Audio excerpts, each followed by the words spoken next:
One of the more difficult aspects of this job, and please understand, I am very well aware of how lucky I am to have it, is that sometimes when certain events or decisions in the world are so devastating and toxic, people who just want to make sense of all the terror and panic look to you to just have an answer for all of it, even though there may not be a perfect bowed answer. This does two things. And again, I'm not complaining. I wanted this job. One, you become the light switch or the secret red button to explain away some of the more difficult aspects of the world people need to deal with, right?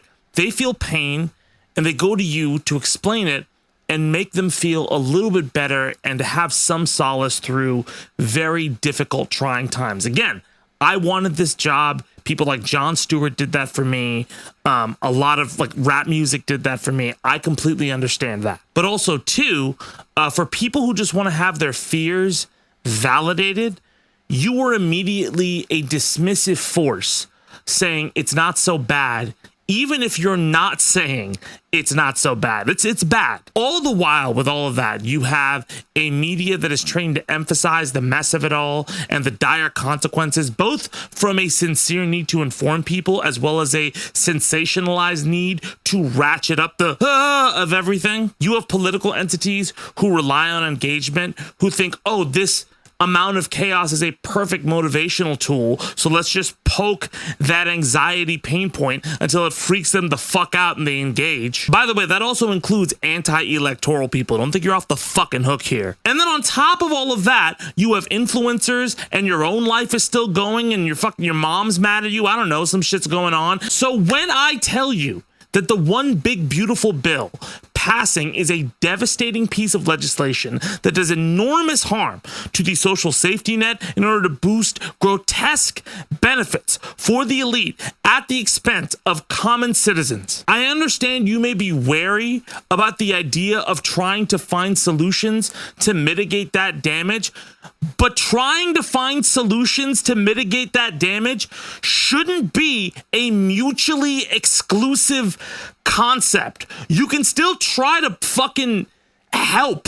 I've been stating since the beginning of the year, no, since after the fucking elections, since we all want to go back and talk about what should have happened all the time. The biggest issue with the most analogous time period to now was that the anxiety of the moment during the mid-aughts and the Iraq war and the us versus them mentality and all the Islamophobia and the Patriot Act, all that bullshit.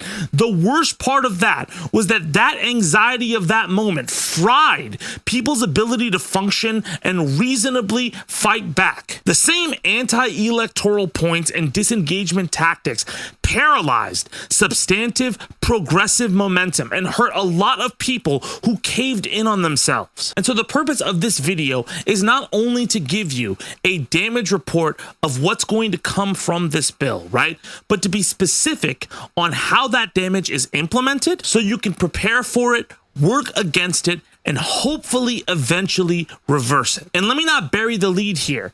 Yes, a large amount of the one big beautiful bill is reversible. Now, that does not mean that all of it will be reversed and that the damage that comes will be negligible. There is going to be an impact from this bill, and some of those pain points will stick in a material way. But also, there are ways that you can blunt that damage and create a through line for systemic change that has impact and avoids the worst cliffs.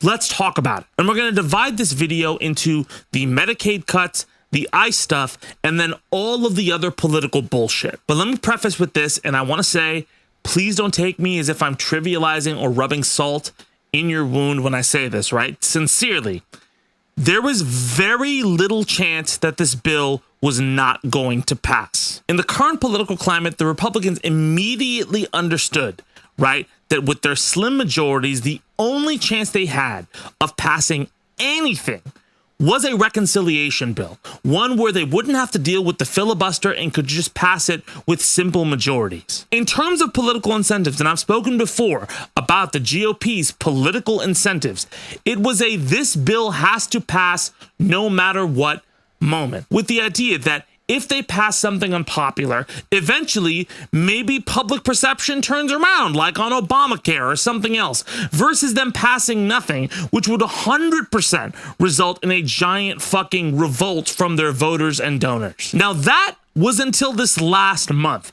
I cannot tell you how insane it is that it got down to the wire like it did. I cannot tell you how crazy it is that the messaging around this bill became as poisonous as it was. The negative approval ratings of this bill in all polling, at one point it was like negative 29 or something, and all public perception were fucking enormous. It was abysmal, you know, in terms of likability. Elon Musk lost his fucking BFF badge over this goddamn bill. Multiple senators decimated their political capital, which they've been hiding behind for years, by supporting this thing. This was largely due to a sustained campaign from people who were dissatisfied and horrified by this bill, and this will likely stick far beyond the passing of the big beautiful bill in a seismic way. So do not feel, if you were opposing this bill, that your voice had no impact. There is a universe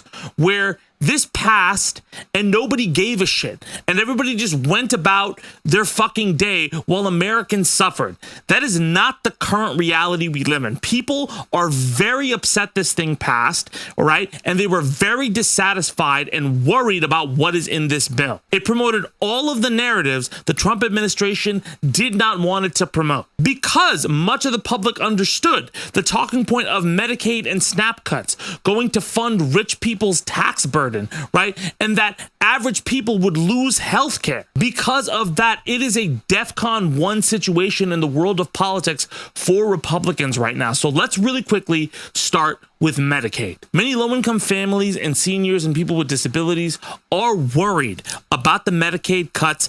Obviously, even the conversation we've been having around healthcare for the last year, right, plays a lot into this. Not to mention some of the other provisions in this bill, right? Like the new requirement to work like 80 hours a month and all that bullshit to be able to get your benefits and all that. Now, very quickly, let's go through a couple things about how this is going to be implemented and what a lot of people are worried about. So number one, you are not getting kicked off of Medicaid tomorrow. Trump's plan is essentially a 4% decrease from the Medicaid budget every single year, beginning with the fiscal year 2026. At that point, a lot of things kick in, like the fact that your ACA plan will no longer renew, and there'll be a reduction in the subsidies for the Affordable Care Act for certain people's healthcare. And for Medicaid, most of the pressures on the Medicaid pool, right, who gets benefits and who doesn't, that will happen year over year as that budget decreases, right? Theoretically, between now and then, there is time to shore up mutual aid, check other state level programs. Certain states, right, have state level programs that can help mitigate some of that damage, right? Donate to independent health clinics, donate to other legal funds for people who need to weather the storm. I understand not everybody has the luxury to do all of these things as well. And the damage of these cuts long term, as it's been said before, is that tens of millions of people will be kicked off of their health insurance by 2034. Now, in terms of reversing or combating this, right, much of the 4% decreases can be repealed using reconciliation as well from a Democratic Congress. But in the short term, with a midterm victory, Democrats could use the appropriations to block funding to things like reviews of people's eligibility and all that. But those are negotiations under what would be a Republican president still, because even if the Democrats take the House and the Senate, which it very well could happen because of how fucking bad this bill was, right? They're still going to have to negotiate and play their cards right in order to make this go through. But the biggest worry right now, right, over time for these next 4 years is specifically that 4% being normalized, right? As these cuts take effect and systems adapt to them, the new way of doing things begins to become entrenched. The problem seeps in and starts to become systemic. This is why it is important, right, specifically with this, to keep the pressure of how bad these cuts are front and center, far past what this bill is in the zeitgeist. The devastation of the Medicaid cuts and what people are going through should be a defining element of the 2026 midterms. And even into 2028, it should be a major talking point. If that is the ultimate focus of these next few elections, to reverse the damage to Medicaid, and that referendum is called upon, this won't be forgotten, right? And a lot of that normalization that happens systemically won't be as difficult to reverse, because if it is in the national conversation, it incentivizes the political sphere to prepare for it in different ways. Now, obviously, these feed in to tax cuts for the wealthy. And yes, it is possible for a future Democratic Congress to raise taxes on the wealthy, keep the middle class tax cut, and refund the parts of Medicaid hit hardest. But that obviously will take time, organizing, and intelligent messaging to get across the line. The fact that this bill was labeled with such inequity, though, makes it much easier to sell that vision forward, especially in an environment like this one, where progressive policies talking about affordability are front and center of everybody's mind. So again, donations, mutual aid, and talking about this subject in the short term are incredibly important to look for long-term success and mitigate short and long-term damage. I know it's not the most satisfying conclusion, but it's a start. All right, now let's move on to ICE. So right off the bat, yes, there is a ton of new funding for ICE and support around their deportation strategies. Many people saying they are more well-funded than the Marines, which in some cases is very true. However, something to keep in mind, right? Even this large bundle of ICE funding is gradually dispersed. They don't just get this giant lump sum dumped into their lap to do whatever the fuck they want with it, right? It's over time. And with that comes some long-term mitigation strategies. So let's go over it, right? So in terms of immediate funding, right? ICE gets funding for new detention beds, transportation, and enforcement staff to deal with their current $2 billion shortfall. That's around $10 billion funding. Now, the larger sum, right, the $100 billion you keep hearing about, that's dispersed over several years. And that's for mainly infrastructural stuff like construction and border wall operations, detention facility expansion, right, and a gradual ramp up in agents, but that specifically is over 4 to 8 years. Now, in an ideal world, right, in the near term, let's say the Democrats retake the House and the Senate, right? Okay. Well, then they can theoretically reappropriate, right, and deal with the funding in a way that is difficult for ICE to use or gain access to. They can investigate ICE, they can freeze a lot of the things they have going. Of course, because Trump would still be president in 2027 after whatever happens in the 2026 midterms, right? If a theoretical wave happens, you would still run into problems because of Trump's veto signature. You would need a reversal of fortunes in 2028. And look, political headwinds right now for the Democrats seem very, very strong. We're still years away, though. I don't want to make predictions, but listen, in the interim, if you're worried, there are things that a Democratic Congress can do, right? There are still heavy budget negotiations that can happen. They can force the government into a shutdown over ICE. There's many, many things they can do to combat this, but it's not nearly as strong or as effective without control of the executive. But let's say you did get a Democratic president with both chambers of Congress. Yes, you can pull back a lot of the funding that ICE has and reappropriate it. So if they create stopgaps or slow down the way ICE is hiring or using the money or using the funds, right, between 2027 and 2028, right, anything that isn't spent starting 2029, right, can be reappropriated and sent back to Medicaid or other programs. Now, the issue that comes into play mainly is contracts, right? Because certain contracts that ICE is going to enter into for building, right, are locked in. Right? Building on things like the border wall, some of the detention facilities, right? If those are in process or already activated, some of those will have to still completely go through and finish up, because if the government cancels on those, they'd have to pay a cancellation fee and end up spending more money. But overall, if you had a trifecta around that time, a rescission bill is possible, right? And with the unpopularity of ICE, it would be important to continue to hammer this point home and make it another one of the referendums in 2026. Again, ICE is standing amongst the American public. For some reason, the immigration enforcement was semi-popular at the beginning of the year. That is no longer the case. People see how horrific this shit is. People see how Trump is abusing ICE. This bill is definitely not helping. And as well, I should tell you, in general, when it comes to ICE, right, as much as it doesn't look like it sometimes, right, they are facing a lot of hurdles you may not be aware of. I live in California, specifically Los Angeles, right, and it's been very clear to many people watching how devastating some of these ICE raids have been. What has not been made clear in that coverage, though, is how much resistance ICE has faced and how much damage that resistance mitigated, because this shit could have been a lot worse. Because of the lack of cooperations from many agencies within the California state government, ICE had a harder time carrying out some of those deportation raids. You also saw different cities and municipalities vote to break their agreements with ICE, as well as other private entities like the Dodgers resist ICE agents from entering the stadium or interfering with patrons. But again, that does not mean it stopped all of the damage. But if your only view of a horrific situation is if all the damage is stopped or we just give up, that is not a strategy that works. And that is going to bring me to my last point, the conversation around electoralism, because even saying that pisses me the fuck off. So look, for the record, right, I think it is a valid point to make that only looking towards electoralism or elections as an answer to inequality and authoritarianism is dumb.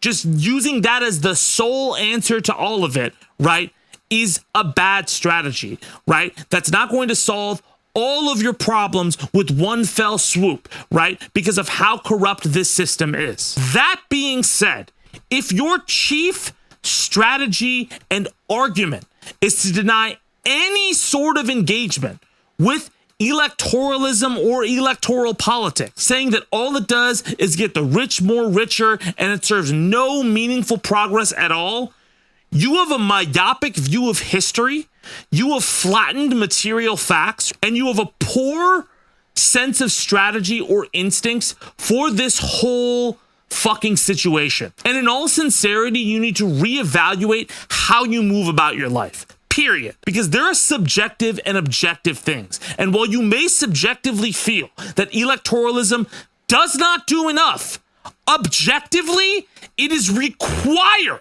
as the only major tool for tangible policy change. I know this because the worst people understand that and use it all the fucking time. And objectively, throughout history, complete lack of engagement with electoralism has only led to small communal policy changes that do not last long term. And before you bitch at me saying voting doesn't solve all of our problems, Zed, yeah, again, I'm not fucking saying that, right? Only voting is like the bare fucking minimum effort, and also has similar problems with long-term change. That's why, if I could hold your fucking hand to say this, I would. You need both. This isn't rocket science, guys. There's so many fucking moments in history where it is so clear you need both. It is there in black and fucking white, or in color, or in you always need both. And yet motherfuckers who read one Howard Zinn book and misquoted George Carlin will tell you about the most basic bitch theory about how to change anything when they haven't done fucking shit. You need protests and mutual aid and community and grassroots organization and general strikes to create awareness and pressure things that electoral politics just can't do, right? Like there are places electoral politics cannot go, but you need electoral politics, right, to aid with some of that work, but also to stick the policy landing that you've been fighting for the whole fucking time with the strikes and the community organizing and the idea that no progress has been made as you flatten all of the fucking work over the last century is fucking ridiculous. And you can criticize Democrats and liberals, and I will agree with you. But at a certain point, some of you are just fucking pessimistic assholes who are fucking bad at this. Some of us have experienced organizing communities and actually achieving tangible goals with and without electoral help. And as one of those people, either your goal is to help the people who are going to have trouble keeping their health insurance, or have to deal with harassment from ICE, or have to worry about their rights being taken away, or your goal is to drop a 5 fucking paragraph essay in a TikTok argument, and if it's the latter, you're an unserious bitch. The world is what it is. It is imperfect, right? Like mutual aid is imperfect. Like voting for politicians is imperfect. Spoiler alert, Zoran Mamdani is going to let you down sometimes when he gets elected, right? Or cyborg Bernie Sanders, whoever you like, is probably going to let you down a little bit because they are fallible. I'm not perfect. I'll probably upset you by going to a Raising Cane's instead of a great place like Angry Chicks sometimes. Don't fucking at me. Angry Chicks is the best fried chick. Don't go there. Try it. It's fucking gas. But the goal isn't more leftist policies or more liberal policies or more conservative policies. It's just better policies. I don't fucking care who gets to polarize whatever we want to call universal health care. I just care about universal health care. Liberal electoralism. I don't give a fuck. Liberal or leftist electoral. I just care about policy sticking. I don't care about letting my anxieties paralyze me like they did in 2005 when they fucked people over with debt, or they put the troop surge in Iraq, or they fumbled Hurricane Katrina and all those people died, or they used Islamophobia on every fucking station to tell Muslims that they were not Americans and not part of the fabric of the United States, right? I don't care about those anxieties. I care about how to fight back like I didn't get to do back then. This feels insane because it is, but it has happened before and it will lose again.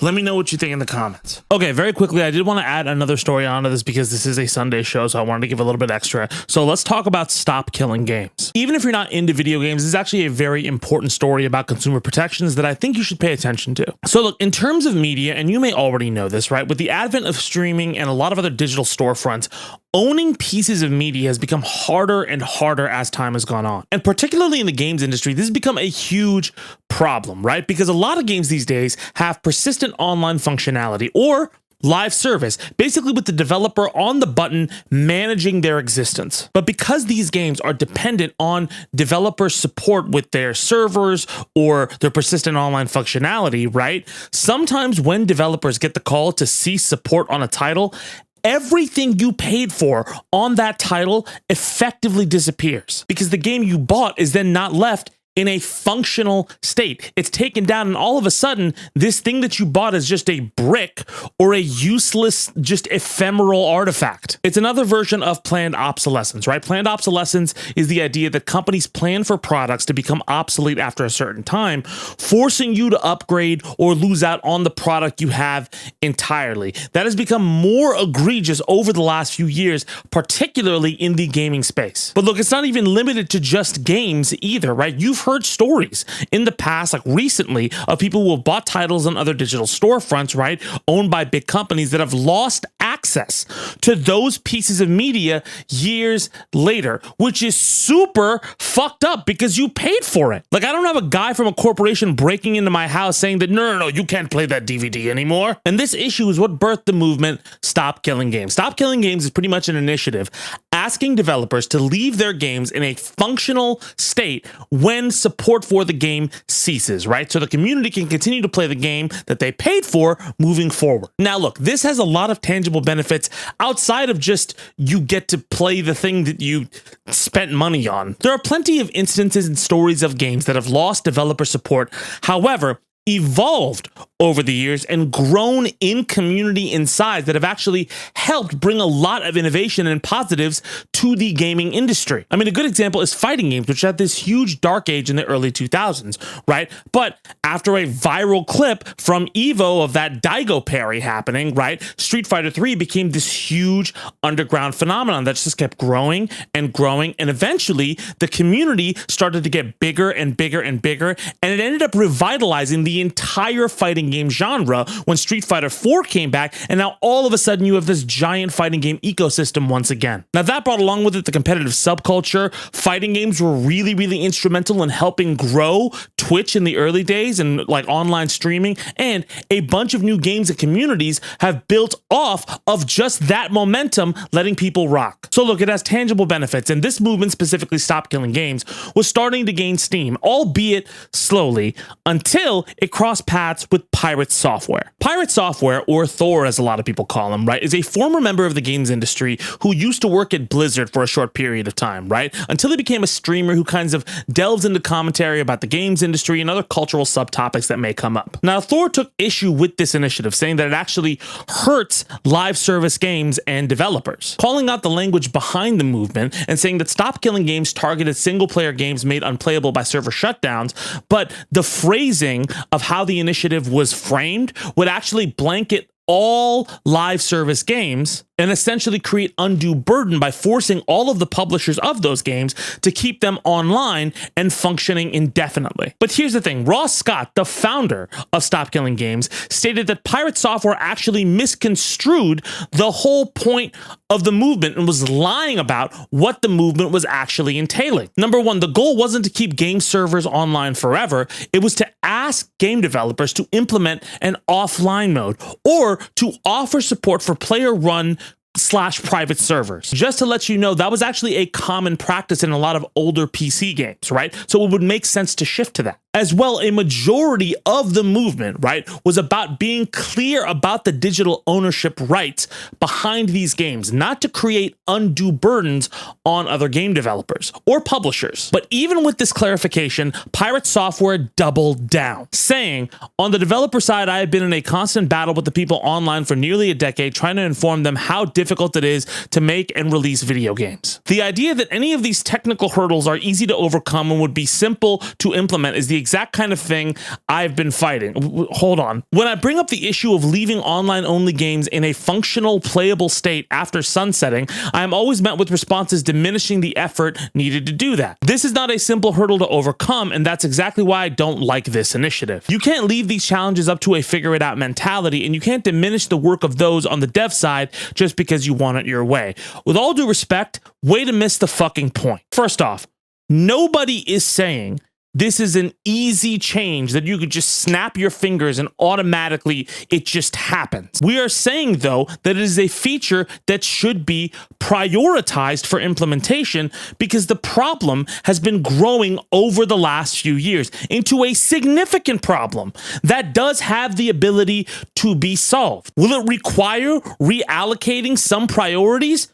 Yeah, probably, but consistently strawmanning and not addressing the material concern, which is how do we leave games in a functional state, is disingenuous work. And again, it's not like there aren't models about how this has been implemented before that other publishers can look to and adopt. And furthermore, and this kind of pisses me off, you are not the only person with experience working with game devs, Thor. Hi, motherfucker. Game developers are not all jumping for joy at the live service model, right? And many of them worry about the instability of that model specifically because of this, because their hard work gets sunset. Many developers get frustrated when their games get pulled offline. That makes it harder to secure work because at times it's hard to find records of some of these games. I would fucking know. I was having multiple conversations with people about this in 2022 and 2023 as many live service games started to get killed off. You may not think it is a big deal that employers cannot find the work that people are putting on their resumes, but the people who are trying to secure those jobs with very material experience do find that as a big deal, as it has cost them opportunities. Anyway, Thor's comments actually effectively killed momentum on the Stop Kill Games initiative as he misrepresented it. And this caught the eye of multiple creators, including Moist Critical, who called out Thor. And once again, Thor doubled down, unable to take any sort of criticism, effectively framing it like Moist Critical actually was out of pocket, publicly calling him out. But then you had other creators like Jacksepticeye and Mudahar also come to the movement's defense, and miraculously, Stop Killing Games was raised back from life support, with signatures for the initiative now hitting over 1 million. And there is a possibility, I have to say, that some of these signatures may be fake. That's not great because it is a governmental process, the way they're pushing this through.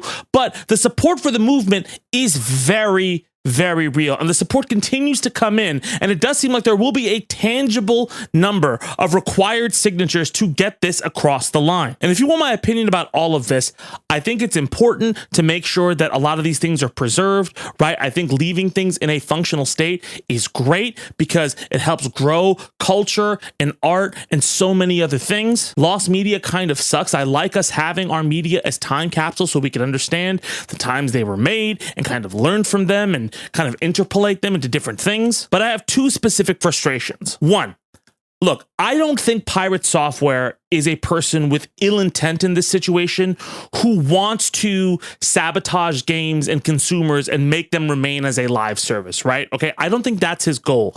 But I do think that he has a streak of narcissism that he needs to fucking check a little bit. Again, don't flatten the responses from all developers into one little box like, oh, it makes it harder for them and publishers, right?